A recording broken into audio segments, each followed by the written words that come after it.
Hello, I'm Sue Brinkman, Director of New Age Research at womenofgrace.com. If you subscribe to the podcasting world, you're probably familiar with the hottest podcast in town these days, and it's not Joe Rogan. It's the Telepathy tapes. If you've never heard of them, the Telepathy tapes is an enormously popular podcast hosted by a documentary filmmaker named Kai Dickens. And in it, she explores the possibility of nonverbal autistic children being able to read minds.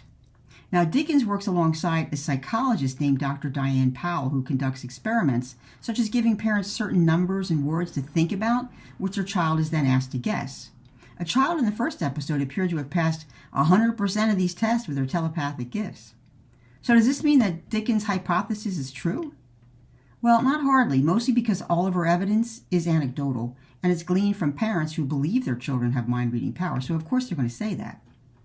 Second, the fairness of the tests has also been questioned. Critics have argued that the parents might be queuing up their children to select the right answer through body movements or physical touch, whether they're aware of doing that or not.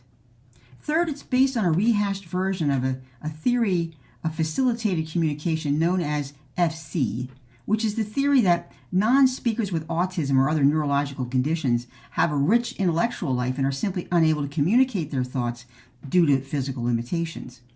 So therapists aid that communication, usually in one of two ways. They either hold the arm of the client to help them type or to point, or if the client can use their arms, by holding up a letterboard that they can then point to letters to spell out words. The problem is that FCC was disproven in the 1990s. It doesn't work.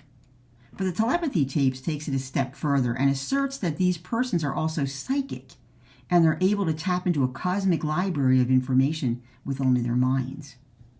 Well, what does the church say about these kinds of abilities? It's important to note that the church does not dismiss the idea of parapsychology, which includes telepathy, clairvoyance, psychokinesis, and other phenomena that are considered scientifically explicable.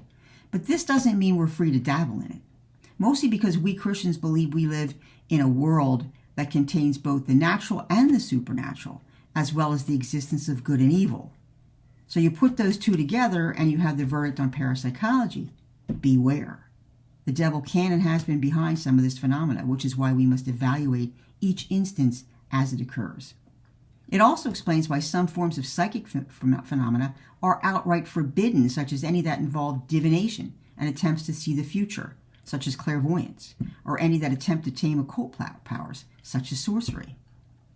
So, the most important consideration is always the source. Is the reported phenomena Christ-centered? In the case of visions or prophecy, does it in any way contradict what God has already revealed to his church? These are important considerations for Catholics. You can certainly enjoy the show. Just don't believe everything you hear, in spite of how convincingly it's portrayed. For more information, visit womenofgrace.com.